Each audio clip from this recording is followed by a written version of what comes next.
And we're back with another episode of Franchise My Business, the podcast for franchisors, hosted by franchisors. I'm your host, Kevin Oldham, and we're going to dive into one of my favorite filters that I use to evaluate pretty much everything. Now, I say there's some things you have to do in life, particularly if you're a parent, you're married, you've got legal things that you have to do. So take this with a grain of salt. But it comes to when it comes to something that you have a decision, you have input on, this is the filter that I use. A lot of other people use it. And I think it's a pretty great filter and it's simple. So I picked this thing up from Derek Sivers. Derek Sivers wrote a book. I can't remember what the name of it was. Really doesn't matter. But he was an early tech entrepreneur. He had a company called CD Baby that he ended up, I don't even know what he did with it. Doesn't really matter. But the biggest thing that I took from Derek's teachings was this filter of looking at things as either a hell yes or a no, or a heck yes or a no. I just say hell yes or a no.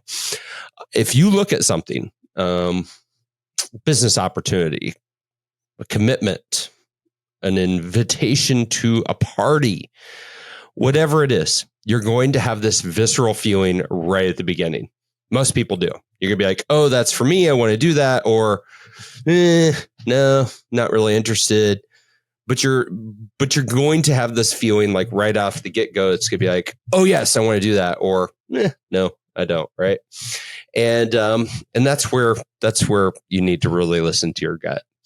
And where I say, hey, if it's even just kind of a meh, then it's probably got to be a no. Okay.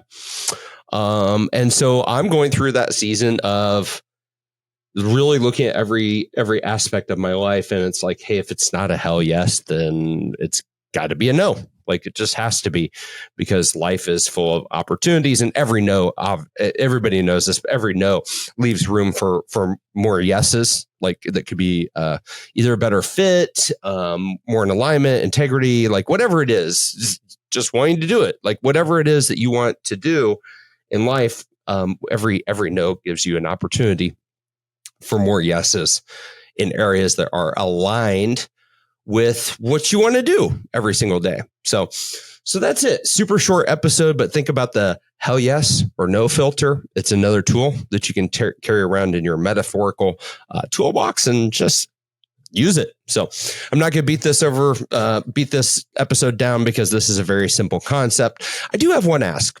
I don't have very many reviews on this show. And maybe that's because the listeners don't enjoy it.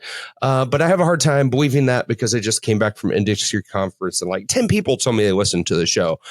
If just 2 of you were to leave me a review, that would not only help with the algorithm and our rankings, but frankly, it would just help my mental space in continuing to do this, because it is kind of like doing this at echo chamber. So I'd love hearing a review down below. I'm not asking for a 5-star. I'm asking for your real opinion of our show, whether you enjoy it, and comments and whatnot. So I deeply appreciate that. Until next time, be well. I am your host, Kevin Oldham, and I hope that you have a phenomenal week.